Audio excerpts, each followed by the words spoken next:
Greetings, wanderers of the night.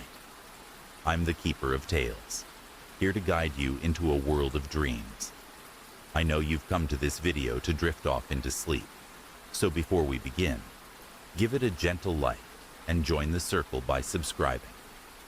Tell me, where are you resting tonight, and what hour glows on your clock?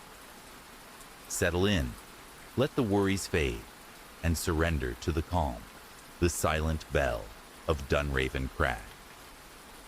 Perched on the rugged cliffs of Pembrokeshire, Wales, Dunraven Crag overlooks the churning waters of the Celtic Sea, its windswept slopes dotted with the ruins of a medieval chapel. The crag is a place of stark beauty, but locals in the nearby village of St. Bride's speak of it with unease, claiming the chapel's bell, long since removed, still tolls on stormy nights, heralding sorrow. Tales abound of sailors who heard its phantom chime before their ships met the rocks below, and of walkers who felt an inexplicable pull toward the cliff's edge. To most, Dunraven Crag is a scenic overlook. To those who know its secrets, it is a place where grief lingers like salt in the air. In the winter of 2020, Megan Price, a 34-year-old marine biologist from Cardiff, visited Dunraven Crag to study coastal erosion for a university project. A pragmatic woman with little patience for ghost stories, Megan saw the crag's legends as romantic embellishments, likely spread to draw tourists. She arrived on a blustery February afternoon, her backpack laden with surveying tools, a thermos of tea, and a waterproof notebook. The chapel ruins were bleak but striking, their stone walls weathered by centuries of salt and wind, the bell tower reduced to a jagged stump. As she measured the cliff's retreat, the sea roared below, and gulls wheeled overhead. As dusk approached, the wind grew fiercer, carrying a faint metallic hum that Megan assumed was the creak of her tripod in the gale. She packed her equipment, ready to leave, but the hum sharpened into a single, resonant clang, like a bell struck once and left to fade. Startled, she scanned the ruins, seeing nothing but shadows and stone. The sound came again, clearer now, echoing from the tower's empty frame. Her scientific mind raced for explanations, a loose metal fragment perhaps, or vibrations from the cliffs. But the clang repeated, steady and deliberate, each toll heavier than the last. Uneasy, Megan approached the tower, her flashlight beam cutting through the gathering dark. At the tower's base, the air grew thick, as if pressing against her chest. The bell's tolls slowed, and between them, she heard a low, anguished moan, unmistakably human. Her flashlight flickered, revealing a fleeting shape in the tower's arch. A woman in a hooded cloak, her hands clutching an invisible rope, her face pale and etched with despair. The woman's lips moved, forming silent words, and her eyes locked onto Megan's with a plea that sent a shiver down her spine. The next toll was deafening, and Megan stumbled back, her flashlight dying. When she fumbled it back on, the woman was gone, and the bell's chime had stopped, leaving only the howl of the wind. Shaken, Megan fled to St. Bride's, seeking refuge in a small cafe. Over a steaming mug, she recounted her experience to the cafe owner, an elderly man named David, whose eyes darkened at her words. He shared a story passed down through generations. In the 14th century, during a brutal storm, a ship carrying the village's men foundered off Dunraven Crag. The chapel's bell ringer, a widow named Gwenllian, rang the bell frantically to guide them home. But the storm drowned her efforts, and all aboard perished, including her only son. Overcome with guilt, Gwenllian climbed the tower and leapt to her death, her final toll echoing as she fell. Since then, her bell is said to ring before storms, her spirit forever trying to save those she could not. Megan returned to Cardiff, her data incomplete, but her perspective altered. She reviewed her photos from the crag, expecting nothing unusual, but one image, taken near the tower, showed a faint, misty outline of a cloaked figure. invisible when she'd clicked the shutter. She never spoke of Dunraven Crag again, but the toll of that bell haunted her thoughts, especially on stormy nights. Some say Gwenllian's grief is bound to the crag, her bell a warning etched into the stone. Others, like Megan, wonder if the cliffs hold a fragment of her despair, ringing out across time to those who stand too close to the edge. The vanishing path of Blackthorn Moor. Nestled in the wilds of Northumbria, England, Blackthorn Moor stretches across a desolate expanse of heather and bog, where ancient standing stones cast long shadows under brooding skies. The moor is a place of whispered legends, its paths said to shift beneath the feet of unwary travelers. Locals in the nearby village of Hexham speak of walkers who strayed from the trails, only to return hours later with tales of lost time or glimpses of things that should not be. To most, the moor is a place to avoid after dusk, its eerie silence broken only by the cry of curlews and the rustle of unseen things in the bracken. In the summer of 2019, Clara Henshaw, a 29-year-old graphic designer from Newcastle, decided to hike Blackthorn Moor during a weekend retreat. An avid walker with a love for sketching landscapes, Clara was drawn to the moor's stark beauty and its reputation for mystery, which she dismissed as quaint superstition. Equipped with a backpack, a detailed map, and her sketchbook, she set out on a clear July morning, following a well-trodden path marked by weathered stones. The air was warm, scented with wildflowers, and the standing stones loomed like silent sentinels as she sketched their weathered surfaces. As noon approached, Clara noticed a narrow side path branching off into a copse of twisted blackthorn trees, unmarked on her map, but invitingly shaded. Curious and confident in her navigation skills, she followed it, expecting to loop back to the main trail. The path wound deeper into the moor, the trees growing denser, their gnarled branches blotting out the sun. After a few minutes, she stopped to check her watch. It read 12:15 p.m. But as she continued, the light dimmed unnaturally, and a chill settled over the moor, as if twilight had fallen in an instant. The path seemed to stretch endlessly, the trees closing in, and Clara's map now showed no trace of the copse or the path she'd taken. Unease crept in, but Clara pressed on, hoping to find the main trail. Then she heard it, a faint hum, like a distant chant, rising from the ground itself. The sound grew into a rhythmic murmur, words in a language she couldn't place, both mournful and urgent. Her heart raced as she noticed a flicker of movement ahead, a line of shadowy figures, cloaked in rough wool, walking in single file along the path. They carried staffs and lanterns, their faces obscured, moving with a purpose that felt both ancient and sorrowful. Clara froze, clutching her sketchbook, as the figures passed within feet of her, their lanterns casting no light. She called out, but her voice was swallowed by the hum, and the figures neither turned nor paused. Terrified, Clara turned to flee, only to find the path behind her gone, replaced by an unbroken wall of blackthorn. Panic surged as she stumbled forward, following the figures, who vanished around a bend. When she reached the spot, the path abruptly ended at a clearing she hadn't seen before, dominated by a single standing stone, carved with spirals. The hum ceased, and the air grew still. Clara checked her watch. It now read 6:45 p.m., though she felt only minutes had passed. Her phone showed no signal, but the timestamp on her last photo, taken at 12:10 p.m., confirmed she'd lost over 6 hours. Shaken, Clara retraced her steps, somehow finding the main trail again. She reached Hexham by nightfall, her sketchbook clutched tightly, though she couldn't recall drawing anything. At the village pub, she shared her story with an elderly barmaid, Agnes, who listened with a knowing nod. Agnes revealed that Blackthorn Moor was once a sacred site for a druidic sect, driven out in the 5th century during Christian purges. The sect's final ritual, a plea to their gods for protection, was said to have bound their spirits to the moor, their procession eternally retracing a path lost to time. Those who stumbled upon it, like Clara, were said to cross into their moment of exile, losing hours in a blink. Back in Newcastle, Clara developed her photos, expecting nothing unusual. But one image, taken at the Standing Stone, showed faint, translucent figures circling it, their lanterns glowing dimly.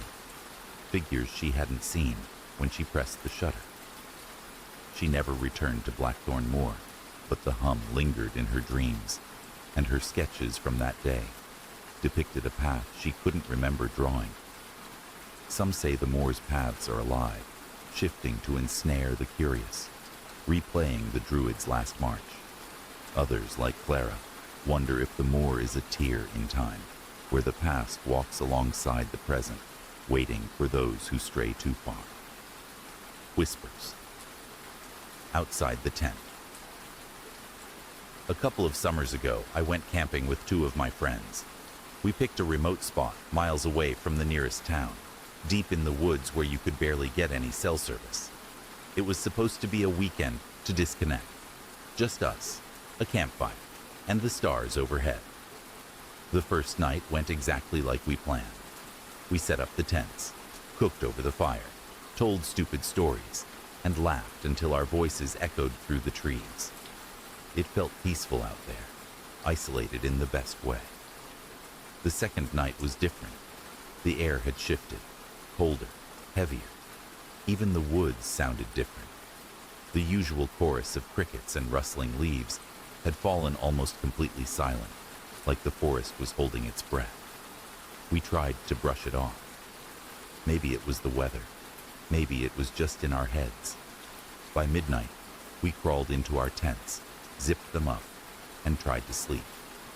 I don't know how long I lay there, staring into the darkness of the tent, before I heard it. A whisper. At first, it was so soft I thought it was the wind, just a faint hissing, weaving between the trees. But as I listened, it became clearer, distinct words, though I couldn't make out what they were saying. I sat up, heart pounding, and strained to hear. It sounded like multiple voices, low, murmuring, moving around the camp. I unzipped the tent just an inch and peered out. The fire had burned down to nothing but embers. The woods beyond were pitch black. I couldn't see anyone, but the voices were there, circling, as if a group of people was walking slowly around us. I whispered to my friends, asked if they were hearing it too. One of them, Jake, muttered something about a bad dream and turned over. The other, Sam, didn't answer at all. Then I heard footsteps. Soft at first, like someone stepping carefully through the underbrush, getting closer, closer. Suddenly, something brushed against the side of my tent. Just a light touch, like fingers running along the fabric. I froze, barely breathing. Another whisper, right outside the tent now. So close I could almost feel the breath behind it. Still no clear words, just the sickening feeling that whoever, or whatever, was out there, was trying to lure us out. I clenched my flashlight, but I didn't turn it on. Some instinct told me not to, that if I showed any sign I was awake, they might come inside. I sat like that for what felt like hours, the whispers rising and falling, footsteps crunching in the dead leaves, circling, always just out of sight. Sometime just before dawn, the sounds faded. One by one, the voices drifted away, swallowed by the forest. The last thing I heard was a single drawn-out whisper right at the entrance to my tent, a word I finally understood. Come. When the sun finally rose, I stumbled outside. Jake and Sam were already packing, pale and shaking. They'd heard it too. We broke camp in record time and didn't speak much on the drive home. We never went back to those woods again. And even now, when the night is quiet and the wind picks up just right, I swear I can still hear those whispers, somewhere just beyond the trees. The ember glow of Ravenstor. High in the Pennine Hills of northern England, Raven's Tor rises like a somber sentinel over the windswept dales of Derbyshire. Its craggy summit, crowned with a circle of weathered stones, is a place of whispered dread, where the air carries the faint tang of smoke, even on clear days. Locals in the village of Edale speak of a fire that burns without fuel, seen only by those who linger too long at dusk. Tales tell of shepherds who glimpsed flames atop the Tor, only to find cold stone, and of hikers who felt an oppressive heat that left no mark. To outsiders, Raven's Tor is a rugged landmark. To those who know its lore, it is a place where a forgotten tragedy smolders still. In the autumn of 2021, Sarah Bennett, a 27-year-old photographer from Sheffield, trekked to Raven's Tor to capture its stark beauty for a local art exhibition. A self-described skeptic with a passion for moody landscapes, Sarah brushed off the village's warnings as quaint folklore, eager to shoot the stone circle against the setting sun. She arrived in the late afternoon, her camera bag slung over her shoulder, the moorland air crisp and tinged with heather.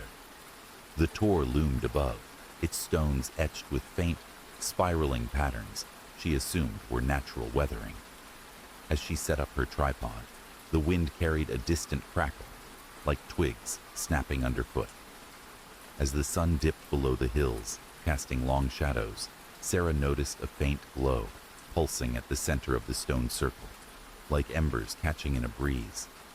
Thinking it was a trick of the light, she adjusted her camera, but the glow intensified, accompanied by a low, rhythmic thrum, as if the earth itself were breathing. Curious but wary, she approached, her boots crunching on gravel. The air grew warm, unnaturally so, and the crackle sharpened into the roar of a fire, though no flames were visible. Her camera's viewfinder flickered, showing a haze of orange where the glow should be, and a faint smell of charred wood filled her lungs. At the circle's edge, Sarah froze. The glow erupted into a spectral blaze, flames licking the stones without consuming them, illuminating a scene within the circle. Shadowy figures, clad in coarse 17th century garb, huddled around a pyre. A woman stood at the center, her hands bound, her face contorted in silent agony as the flames seemed to engulf her. The figures watched, their expressions a mix of fear and resolve, their lips moving in unison, chanting words Sarah couldn't hear. She snapped a photo, the flash blinding, and the vision vanished. The flames, the figures, the pyre, all gone, leaving only cold stones and a lingering heat on her skin. Trembling, Sarah fled down the Tor, the thrum fading behind her. In Edale, she sought out the village historian, an elderly woman named Edith, at the local library. Over tea, Edith shared a grim tale. In 1665, during the Great Plague, a healer named Marjorie was accused of witchcraft by panicked villagers. Fearing her remedies spread the disease, they burned her atop Raven's Tor, her cries silenced by the flames. The village buried the act, but the Tor, locals claimed, kept Marjorie's final moments alive, its fire flaring for those who tread too close. Edith warned that seeing the pyre meant bearing its pain, a burden Sarah now carried. Back in Sheffield, Sarah developed her photos, her hands shaking. One image, taken at the circle, showed a faint ring of flames and a woman's silhouette, though her camera had captured only stones moments before. She withdrew from the exhibition, unable to face the Tor's image. The crackle of fire haunted her dreams, and she swore she felt its heat on quiet nights. Some say Raven's Tor holds Marjorie's agony, its flames a testament to her unjust death. Others, like Sarah, wonder if the Tor is a wound in time, where a single night's horror burns eternal, waiting for eyes to bear its witness. The storm's call of Kilmary Point. I've never been one for ghost stories, but Kilmary Point, a jagged outcrop on the west coast of the Isle of Mull, Scotland, changed that. The point is a lonely place, where cliffs drop into the Atlantic, and sea spray clings to the air like a shroud. Locals in Tobermory talk of a storm that never dies, its winds howling the name of a sailor lost to the deep. They say if you stand too long at the point's edge, you'll hear his voice, begging for rescue. I thought it was just island folklore, the kind spun to keep kids from the cliffs. That was before I went there myself. In the winter of 2023, I, Rachel Harper, a 35-year-old freelance writer from Glasgow, came to Mull for a travel piece on its hidden gems. I'm a city girl, more at home with coffee shops than cliffs, but the promise of a quiet retreat lured me to Kilmorey Point. I arrived on a gray January morning, my notebook tucked in my coat, a camera slung around my neck, and a flask of tea to ward off the chill. The point was as wild as I'd heard. Waves crashing against black rocks, gulls screaming overhead, and a lone standing stone etched with faded Celtic knots, marking the cliff's edge. I scribbled notes about the view, dismissing the locals' tales as poetic nonsense. As noon crept closer, the sky darkened, and a wind kicked up, sharp enough to sting my cheeks. I was about to head back when I heard it. A low, keening wail, not the wind but something human, rising from the sea below. I froze, my pen hovering over my notebook. "Hello?" I called, my voice swallowed by the gale. The wail came again, clearer now, a man's voice, hoarse and desperate. "Help me." My stomach twisted. I edged toward the cliff, peering down at the churning waves, but saw nothing. No boat, no swimmer, just foam and rock.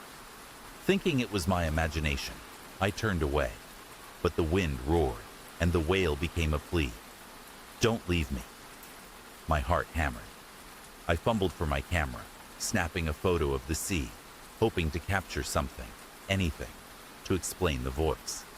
That's when the air changed, growing heavy, like a storm about to break. The standing stone hummed, a vibration I felt in my bones, and the wind whipped into a frenzy, carrying the scent of salt and something fouler, like rotting seaweed. I stumbled back, but the world blurred, and for a moment, I wasn't on the cliff anymore. I saw him, a man in a tattered oilskin, clinging to a splintered mast, his face gaunt, his eyes wide with terror as waves swallowed him. He reached out, his lips forming my name, Rachel, though I'd never seen him before. The vision shattered, and I was back on the point, gasping, the stone silent, the wind calm. I ran to my car, my hands shaking as I drove to Tobermory. At a harborside cafe, I spilled my story to an old fisherman, Angus, whose weathered face grew grim. He told me of 1879, when a fishing boat, the Island Dhu, sank off Kilmorey Point in a brutal storm. The captain, Eamon, was the only survivor, washed ashore, but broken by guilt for failing his crew. He returned to the point daily, calling for his lost men, until one night he vanished, presumed drowned in his grief. Angus said Eamon's spirit lingers, his storm summoning those who stand at the point, seeking aid he can never give. Back in Glasgow, I uploaded my photos, dreading what I'd find. One image, taken at the cliff's edge, showed a faint, translucent figure in the waves, his arm outstretched, though the sea was empty when I clicked the shutter. I deleted it, unable to look at his face. I haven't returned to Mull, but Eamon's voice echoes in my quiet moments, a plea I can't answer. Some say Kilmorey Point traps his torment, its storms replaying his final call. I wonder if it's more, a crack in time where his loss reaches out, searching for someone to pull him from the deep, the whispering ruins of Glenmore. In the far reaches of the Scottish Highlands, where the wind howls through jagged peaks and mist clings to the valleys, lies Glenmore, a remote glen steeped in legend. Its rolling moors and crumbling stone walls are all that remain of a village abandoned centuries ago, its name whispered with caution by those in nearby hamlets. Locals speak of strange lights flickering among the ruins at dusk, and voices carried on the breeze, recounting tales of sorrow and loss.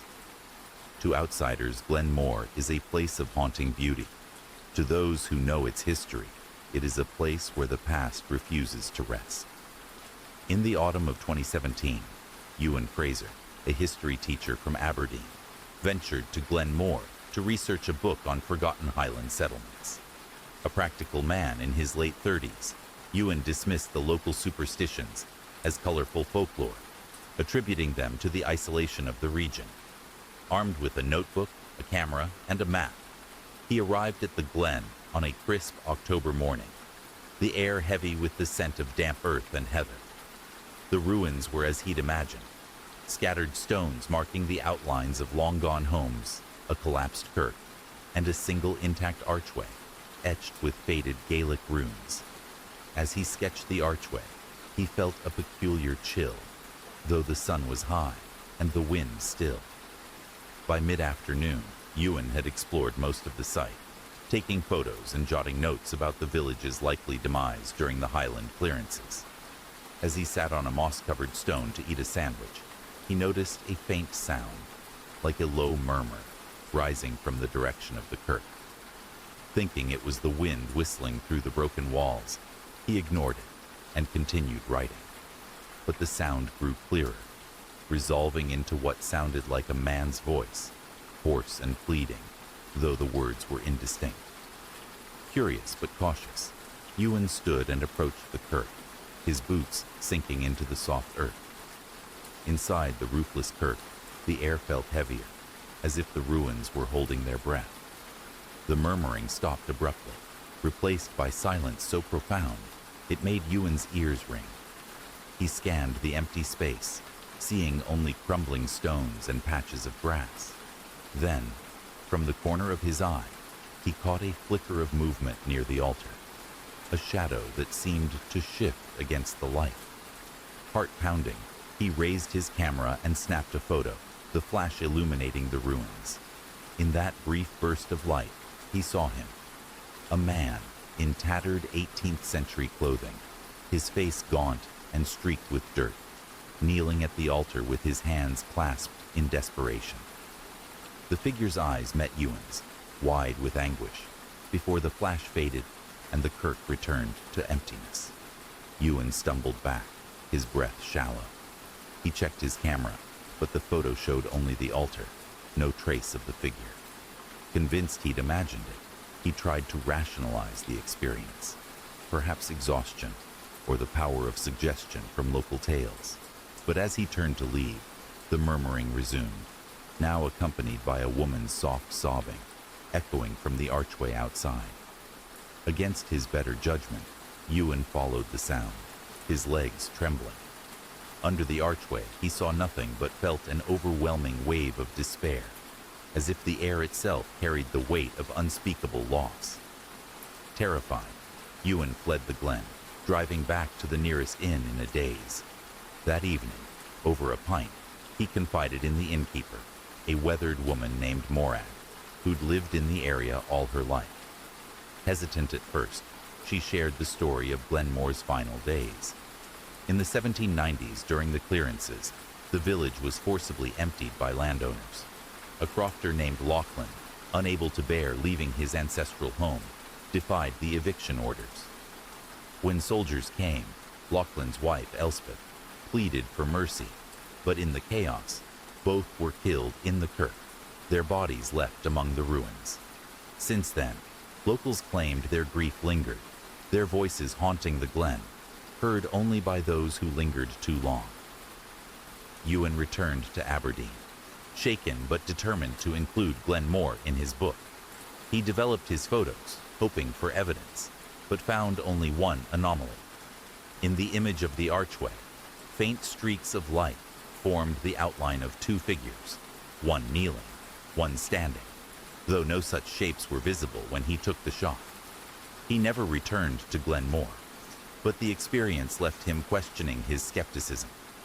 Some say the glen's ruins hold an imprint of Lachlan and Elspeth's final moments, replaying their tragedy for those who tread too close. Others, including Ewan, wonder if the glen is a place where time frays, allowing the past to bleed into the present, a reminder of a sorrow that refuses to fade. The Phantom Blade, of Thornwick Hollow. Deep in the Yorkshire Dales of northern England, Thornwick Hollow is a secluded valley where twisted oaks and jagged limestone cliffs guard a forgotten battlefield. The hollow is a place of eerie stillness, its air heavy with the memory of blood and steel. Locals in the nearby village of Grassington whisper of a spectral clash that echoes through the mist, the clash of swords heard when fog blankets the hollow. Tales speak of wanderers who glimpsed a fleeting duel beneath the oaks, only to find no trace of combatants. To ramblers, Thornwick Hollow is a rugged beauty spot. To those who know its past, it is a place where honor and betrayal clash eternal. In the autumn of 2022, Oliver Grant, a 39-year-old park ranger from Leeds, was assigned to survey Thornwick Hollow for trail maintenance. A stoic man with a love for the outdoors and a disdain for ghost stories, Oliver saw the local legends as fanciful tales spun to scare hikers. On a foggy October morning, he arrived with a clipboard, a GPS device, and a thermos of coffee. The hollow shrouded in a thick mist that muffled his footsteps. The oaks loomed like specters, their branches clawing at the sky, and the limestone cliffs glistened with dew. As he marked a trail, a faint metallic clink, like steel striking steel, broke the silence. Assuming it was a loose rock or a hiker's gear, Oliver scanned the hollow, seeing only fog and trees. The clink grew sharper, joined by a low grunt of effort, as if two men were locked in combat. His curiosity piqued. He followed the sound toward a clearing beneath the largest oak, where the mist swirled unnaturally, forming eddies that seemed to pulse with intent. The air grew taut, and a sharp, cold gust carried the scent of iron and sweat. Oliver's GPS flickered, its screen glitching, and the clinking became a furious clash, punctuated by a cry of rage. He gripped his clipboard, heart racing, as the fog parted to reveal a glint of metal. A sword, lying half buried in the earth, its blade etched with intricate runes.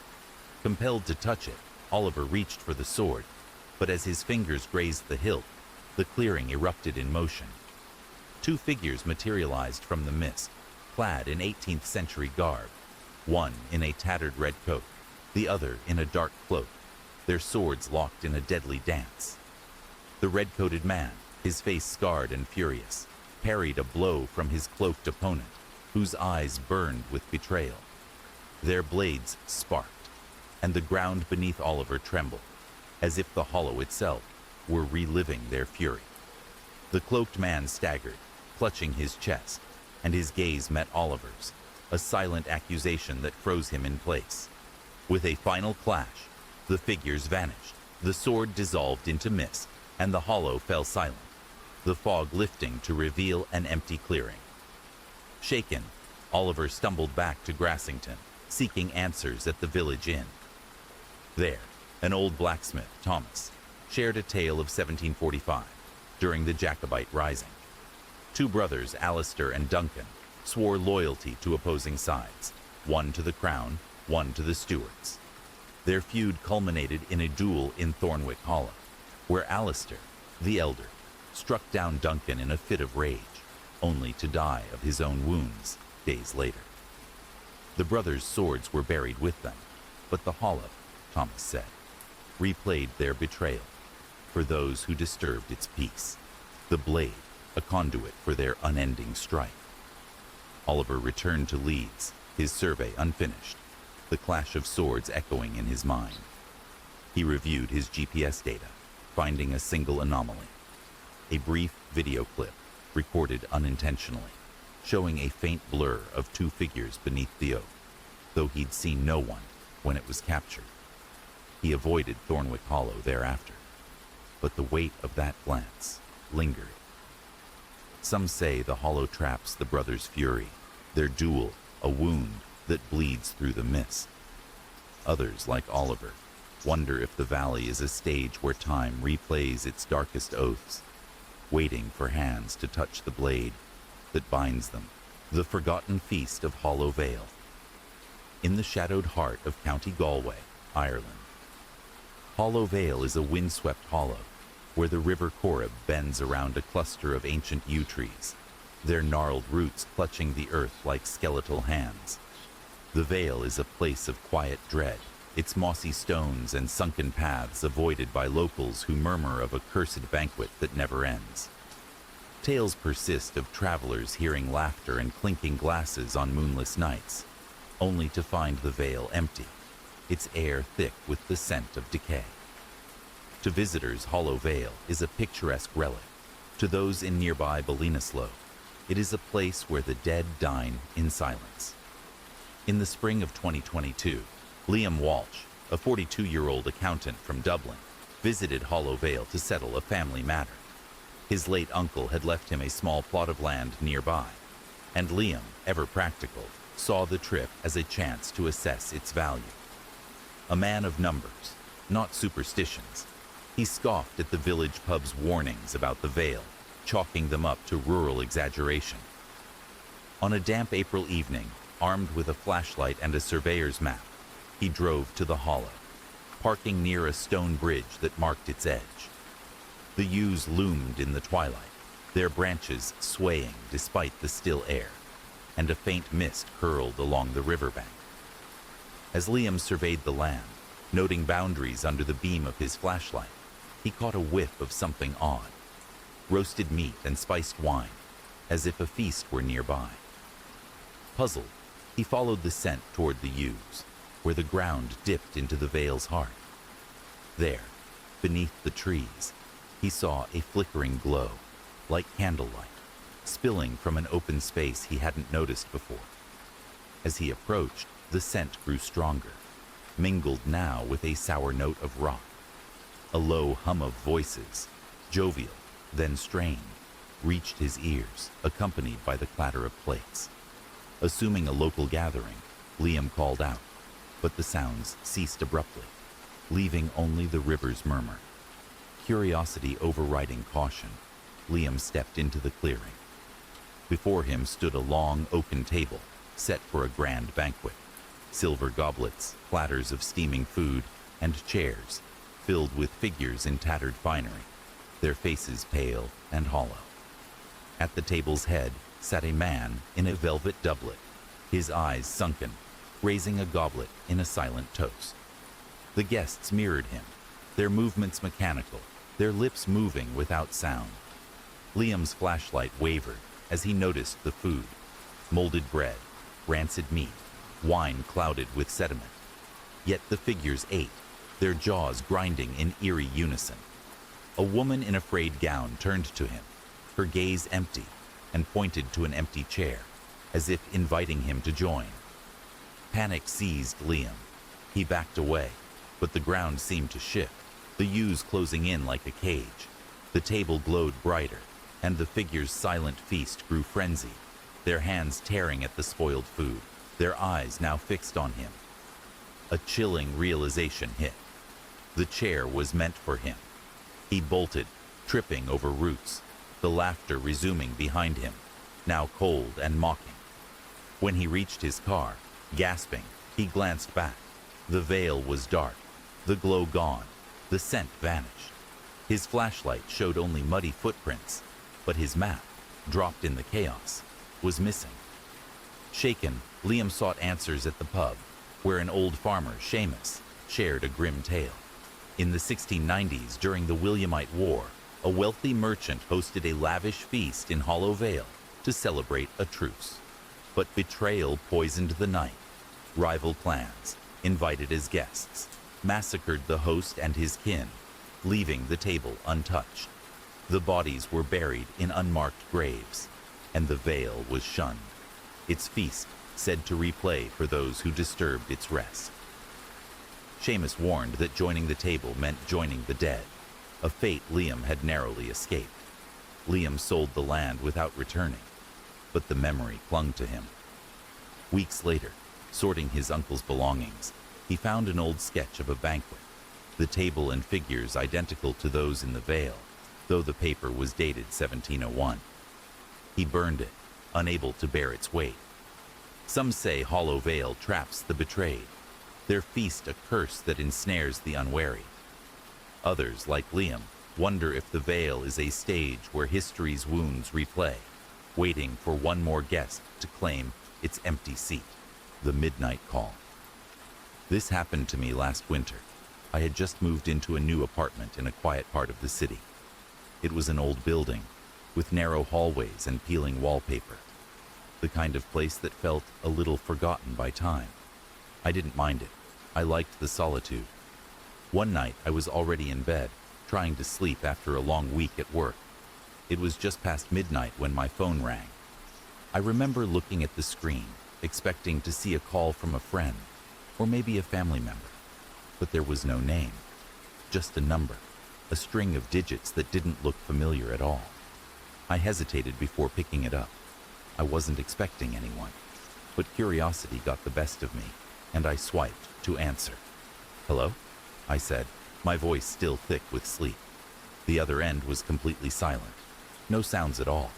I waited for a moment, thinking it might be a wrong number or a telemarketer. But then, I heard something. A faint breathing, slow, deep, almost like it was being forced. I froze. My heart skipped a beat. No one spoke. "Hello?" I said again, my voice now more alert, but still no response. I was just about to hang up when a whisper came through the line. It wasn't a word, just a sound. A soft, guttural hum, like someone trying to speak, but unable to form real words. I felt a chill crawl down my spine. I pulled the phone away from my ear for a second, just to make sure I wasn't imagining it. But then, there it was again. The whisper, louder this time. "Help me." The voice was raspy, almost strained, and it sent a wave of unease washing over me. I gripped the phone tighter, my thoughts racing. "Who is this?" I asked, my voice shaking slightly. The line went dead. I checked my phone. The call had ended. But the thing was, the screen didn't show that it had been a missed call. It was as if no one had called at all. I stared at the screen for a long time, trying to make sense of it. I checked the number, but it didn't match anything in my contacts. It wasn't from anyone I knew. I tried to dismiss it, chalking it up to my imagination playing tricks on me in the dark. But something about it didn't sit right. The voice, the way it sounded so close, yet so far away. I tried to go back to sleep, but every time I closed my eyes, I saw the number on my phone. My mind kept replaying the whisper, "Help me," over and over. A few minutes later, my phone rang again. I looked at the screen, heart pounding. The same number. I didn't want to pick it up, but I couldn't stop myself. I answered, breath catching in my throat. This time, the voice was clearer, almost desperate. "You shouldn't have answered." I didn't say anything. I just hung up, immediately. But that wasn't the end of it. The calls kept coming, at random hours during the night, always from that same strange number. Sometimes the voice was just breathing. Other times, it would whisper something. "Don't sleep," or "I see you." Each call made my skin crawl, and I couldn't figure out what was happening. I tried blocking the number, but it didn't help. The calls kept coming, from different numbers, sometimes even with no number at all. I couldn't take it anymore. I packed up my things and moved out of that apartment. But even now, I get the occasional call. Each time I answer, there's only silence, or that same whisper, "Help me." And I can't help but wonder, was I ever supposed to hear it? Voices on the recorder. It was a weekend hike, nothing unusual. I'd been on plenty of them before, so when my friend Mark suggested we take a quick trip to the mountains for the weekend, I didn't think twice. We were both avid hikers, and this trail was one of those lesser-known routes, the kind where you rarely encounter other people. We set out early in the morning. The air was crisp, and the sun had barely risen when we hit the trail. We made good progress, the path winding through dense forests before opening up to steep rocky outcrops. It felt peaceful, almost surreal. I remember thinking how lucky I was to be away from the chaos of daily life. At some point during the hike, we decided to stop for a break. We found a small clearing near a creek, and Mark pulled out a handheld recorder. It wasn't something we typically used, but Mark thought it'd be a fun way to document the trip. He started recording, joking about how much fun we were having, and how we'd probably get lost in the woods and never be seen again. We laughed, but something in his tone struck me as odd, almost uneasy. We took a few more pictures, shared some snacks, and then continued on. It wasn't until we made camp later that evening, just as the sky turned dark, that Mark pulled out the recorder again. He played back the earlier recordings, laughing at our dumb jokes, but when he pressed play for the last clip, I froze. I didn't recognize it at first. There was no context, no laughter, just whispering. Quiet at first, like a distant hum. Then, unmistakably, a voice, harsh and raspy, like it was coming from deep within the earth itself. "Get out," it whispered, barely audible, but clear enough for me to hear. I laughed it off, thinking it was some weird feedback from the recorder or interference from the wind. But then the voice came again, louder this time and clearer. "Leave now." I felt a chill run down my spine. Mark was already hitting the rewind button, playing the same part over again. The voice was still there, but there was more now. Footsteps, faint but unmistakable, as if someone had been walking near us the entire time we were sitting by the creek. We both fell silent. It was unnerving, especially since the recorder had been lying on the ground the entire time, right next to us. There was no one else around, just the two of us in the middle of nowhere. Mark shrugged it off at first, but I couldn't shake the feeling that something was wrong. I told him I wasn't comfortable staying out there for the night, that the forest felt alive in a way I couldn't explain. But Mark just laughed again, dismissing it as paranoia. That night, we took turns keeping watch. I kept hearing noises from the trees, branches snapping, the sound of footsteps circling the camp. But every time I shined my flashlight toward the noise, there was nothing there. Just shadows, stretching unnaturally in the moonlight.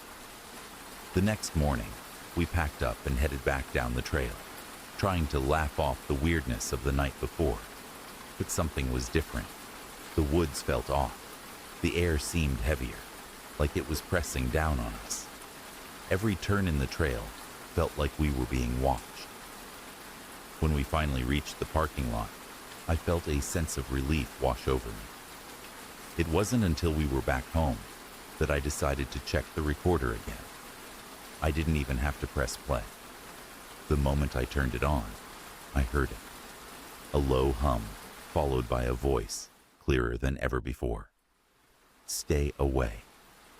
It wasn't just a warning, it was a command. I tried to erase the recordings, but they wouldn't delete. I reformatted the device, but every time I checked, the files were there. Always on the same day, always that same voice. It was almost like something was following me, reminding me that I had crossed into a place I shouldn't have been. I haven't gone back to those mountains since. I don't even go near any forests now. Every time I hear a strange noise at night or see a shadow move in the corner of my eye, I can't shake the feeling that whatever was on that recorder is still watching. And sometimes I hear that same voice, clear as day, echoing in my head. "Stay away." A night in the abandoned house in the woods. This happened to me a few years ago, in early autumn. I had decided to go camping alone, something I used to do often, just to clear my head. I picked a forest about an hour away from my town, a place I thought I knew well enough not to get into trouble. That afternoon, I parked my car at the trailhead and started hiking deeper into the woods. The trees were thick, their tops blocking most of the gray sky above. The air smelled of wet leaves and distant rain, and the further I walked, the quieter it became. No people, no animals, just me and the forest. I had planned to set up camp near a small clearing I knew about, but by the time I got close, it started to rain. First a drizzle, then heavier drops pattering on the ground. The clearing was already turning into a muddy mess. Setting up a tent there would have been miserable. As I looked around for shelter, I noticed something between the trees, a structure. At first, I thought it might be an old cabin. Curiosity got the better of me, and I made my way toward it. The building was unsettling. It looked ancient, the wood blackened by time, the roof sagging, windows either broken or missing entirely. I hesitated, standing there in the rain. The smart thing would have been to turn around, but the rain was picking up, and I told myself it was just an old house, nothing more. I pushed the door open with my foot. It groaned loudly, swinging inward into darkness. The smell inside was overwhelming. Mold, damp wood, and something else. Something faintly metallic, like rusted iron. I clicked on my flashlight. Dust floated in the beam, swirling lazily. The floorboards creaked under my boots as I moved inside. Every step echoed strangely, like the house itself was breathing around me. I found a room near the back. No windows, just solid walls, and decided it was the safest place to ride out the storm. I unrolled my sleeping bag on a relatively dry patch of floor, set down my backpack, and sat listening to the rain hammering the roof above me. For a while, everything was fine. The steady rhythm of rain was almost comforting. I even started to relax until I heard it. Footsteps. At first, I thought it must have been the wind, or maybe an animal outside, but no. These were definite heavy steps, slow, measured, moving across the warped floorboards. I froze, straining to hear. They came closer, then stopped, right outside the room where I was sitting. My heart pounded so hard I could hear it in my ears. I turned off my flashlight, plunging myself into complete darkness. I didn't move, didn't breathe. Something scratched at the door, not like an animal pawing. It was deliberate. Fingernails, maybe, dragging slowly from top to bottom. Then silence. Minutes passed. I don't know how many. It felt like hours. When I finally dared to turn the flashlight back on, nothing was there. No one. Just the old, empty hallway, stretching into darkness. I stayed awake all night, listening to every creak, every whisper of the wind. When dawn finally came, pale and cold, I packed up my things as fast as I could and ran from that place. I tried to find that house again later, thinking maybe it had been some weird, abandoned landmark. But no matter how many times I searched those woods, it was gone, like it had never been there at all. The figure on the highway. This happened last winter, when I was driving back home after visiting my parents. It was late, sometime after midnight, and the highway was almost completely empty. Just a long, endless stretch of dark road, cutting through frozen fields. The weather had turned ugly. It had started snowing heavily, and the wind pushed the flakes across the road in swirling, ghostly patterns. My headlights barely cut through the storm, and I found myself gripping the wheel tighter, leaning forward, squinting into the white blur ahead. I was maybe 30 minutes from home when I first saw it. At the edge of the road, just beyond the shoulder, there was a figure. I caught it in a quick flash. A person, standing completely still in the snow. No car nearby, no movement, just standing there, staring. I felt a jolt of adrenaline, but before I could really react, I had already passed them. I thought maybe they needed help, that maybe their car had broken down somewhere behind the trees. I slowed down, debating whether I should turn around, but something about it felt wrong. I couldn't explain it. I kept driving. About 10 minutes later, I saw them again. Same figure, same spot, just off the side of the road, as if they had somehow gotten ahead of me, even though there were no exits, no cross streets, nothing but forest on either side. I was going 60 miles an hour. There was no way they could have walked, let alone run, that distance through knee-deep snow in the time it took me to get there. This time, I got a better look. They were wearing something dark, a coat, or maybe a cloak, but their face, it was pale, almost glowing against the darkness, and they were staring straight at me as I passed, not waving, not signaling for help, just standing, watching. The temperature inside my car felt like it dropped 10 degrees. I didn't slow down this time. I pressed harder on the gas, heart pounding, eyes darting between the rearview mirror and the road ahead. I kept telling myself there had to be a logical explanation. Maybe I was tired. Maybe it was a trick of the snow, the lights, my own exhausted mind. But deep down, I knew it wasn't. About 5 minutes from my town, I reached a long, curved stretch of highway where a single, battered old sign warned of deer crossing. I was just starting to relax when I saw something move ahead, something stepping into the road. For a split second, I thought it was a deer. It wasn't. It was the figure. Standing directly in the middle of my lane, arms at their sides, staring right at me. I slammed the brakes, tires screeching on the icy pavement. The car fishtailed, sliding sideways, and I gripped the wheel, trying to avoid spinning out. When the car finally skidded to a stop, I looked up, expecting to see them inches from my hood. But there was nothing there. The road was empty. No figure, no tracks, no sign that anyone had ever been there at all. I sat there for a long moment, breathing hard, the snow pounding against the windshield. Then I slowly pulled back onto the road and drove home, refusing to look into the rearview mirror, no matter how badly I wanted to. I didn't take that highway for months afterward, and sometimes, even now, when I'm driving at night, I get the feeling that someone's standing just off the side of the road, waiting. The Lost Locket of Sorrow's Beck. Tucked away in the rolling hills of County Antrim, Northern Ireland, Sorrow's Beck is a narrow stream that winds through a secluded glen, its banks lined with ancient hawthorn trees and crumbling dry stone walls. The beck is a place of quiet unease, its waters said to carry the echoes of a child's cry, heard only when the moon is hidden. Locals in the nearby village of Glenarm whisper of a locket lost in the stream, its gleam drawing wanderers to the water's edge, only to leave them with a weight they cannot shake. To passers-by, Sorrow's Beck is a serene brook. To those who linger, it is a place where a mother's grief ripples through time.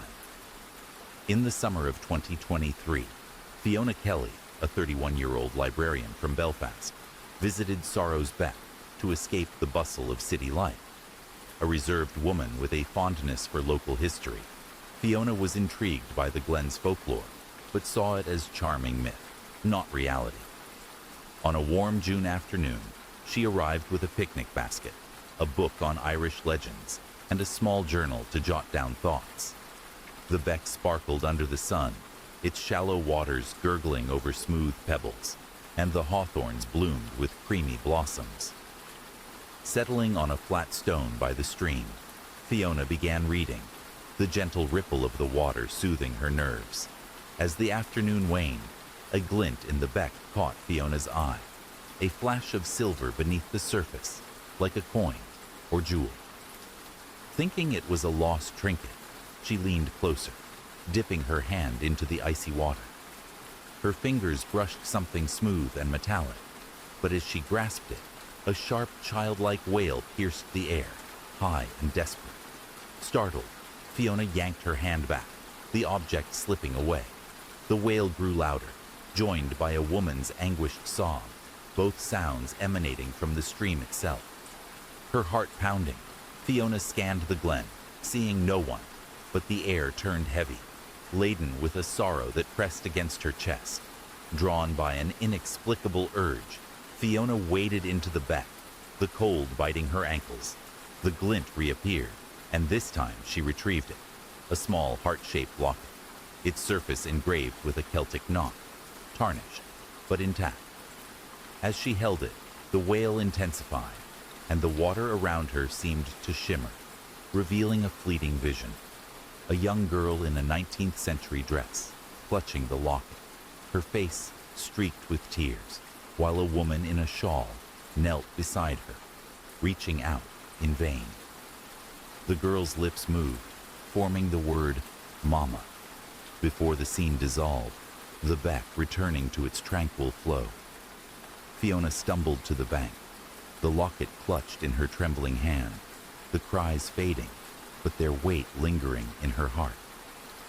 Shaken, Fiona sought answers in Glenarm, finding an old seamstress, Bridget, who knew the beck's lore. Over a flickering hearth, Bridget recounted a tragedy from 1847 during the Great Famine. A widow named Saoirse, starving and desperate, sent her daughter, Nia, to a wealthy landowner for aid, giving her a locket as a token of their bond. Nia never returned, lost to fever or worse, and Saoirse, consumed by guilt, drowned herself in the beck, searching for her child. The locket, Bridget said, was a beacon, drawing those who touched it into Niamh's final plea, a moment of loss frozen in the stream's current. Fiona returned to Belfast, the locket locked in a drawer, but its presence unsettled her.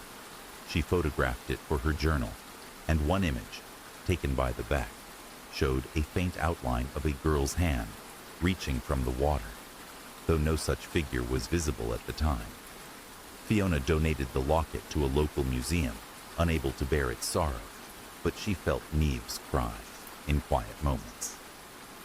Some say Sorrow's Beck holds the grief of Saoirse and Niamh, its waters replaying their parting for those who find the locket. Others, like Fiona, wonder if the stream is a mirror of lost love, reflecting a moment that binds the living to the dead. And so, wanderers of the night, our tale dissolves into the shadows. The echoes of this story linger softly, like a whisper on the wind, carrying you deeper into the embrace of dreams. Rest now, beneath the watchful stars, and let the stillness cradle you until the dawn. Sleep well, my friends, until the next tale calls you back. Good night.